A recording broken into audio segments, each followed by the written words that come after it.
Hi, welcome to the Peaceful Home. Today I've got 6 mini DIY projects that I've been working on to make my office a little more functional and beautiful. If you're new here, I'm Teresa Elling. I'm a professional organizer, parent teen coach, wife, and homeschool mom to 6 graduated kids.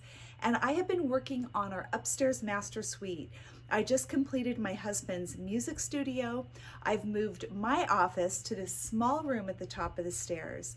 And I'm almost finished, but there were a couple of little tiny things that I knew I could do that would make a big impact.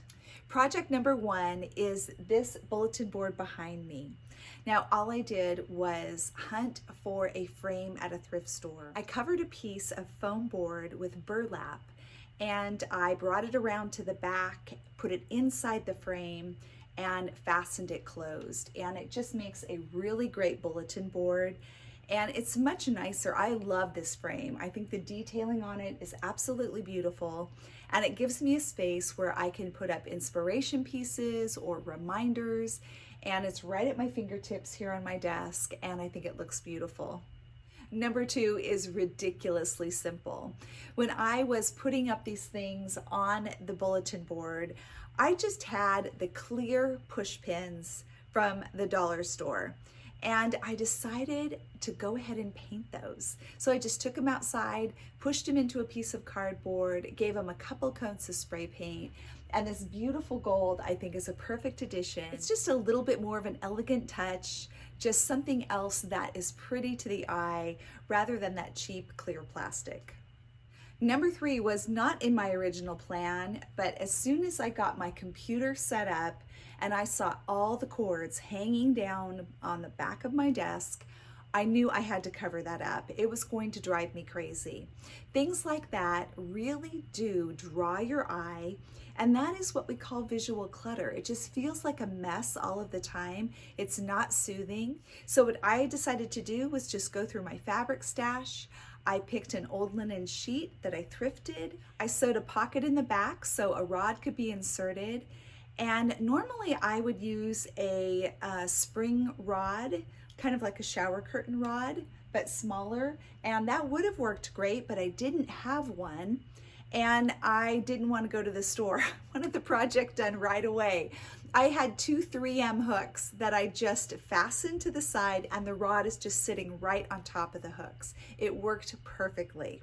Now when I first walk into the room, I don't see all those black cords hanging, and it doesn't feel like a mess to me, and it just makes a world of difference. Number 4 was to change out the wheels on my desk chair. Now, I thrifted this beautiful chair and I've had it for a couple of years knowing that I was going to use it in my office, but I did not like these plastic casters that came with it. It's just like a cheap white plastic, and I feel like it really stood out on the chair. I think black is going to be much better, so I got these rubber black casters. This is called a grip neck stem or a wood stem because it goes into wood, usually furniture, and it goes into a socket like this. You can see the little sawtooth edge that is meant to be hammered into the wood.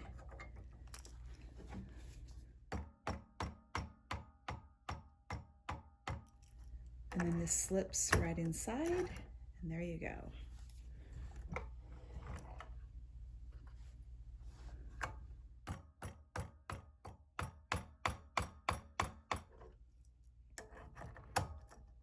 Again, such a little thing that I think makes a big difference. Number 5 is to hang things over a window. Now, you may have seen someone put a shelf over a window. I've done that in my kitchen. In this case, I put my dry erase board right over a window.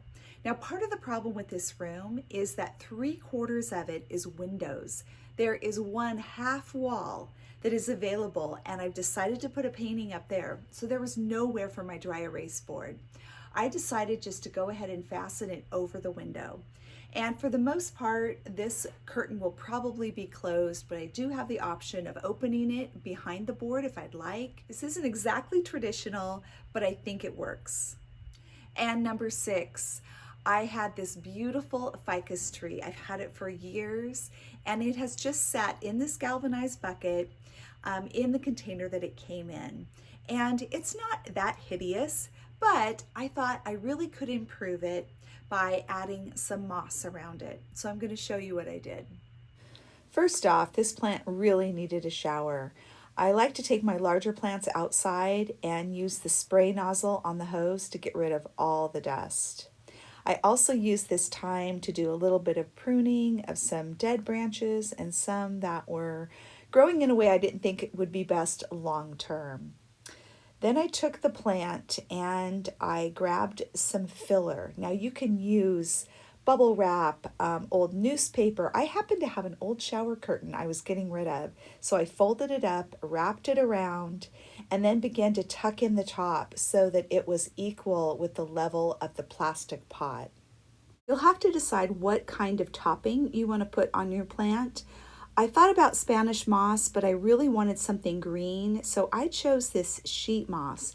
It's actually a preserved moss, and I chose to hydrate it just so it would be nice and soft and pliable for when I was putting it in the pot.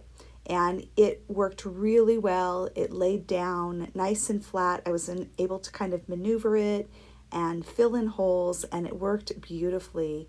I will link below to sheet moss on Amazon if you're interested. And there are other options such as pebbles, larger rocks, and bark. This particular medium will stay green for a long time, and I love the lush look that it has. The other advantage is that it is porous, and you can pour your water right in towards the center of your plant, and it'll go right through to the soil. I really think this makes a huge difference, bringing in a little bit more green, a little bit more of nature, and just covering that plastic pot and the gap between that and the galvanized bucket. I think it really turned out great. So there you have it, 6 mini projects that I've been working on leading up to the reveal of my office. Thanks so much for joining me today on The Peaceful Home. Have a great day.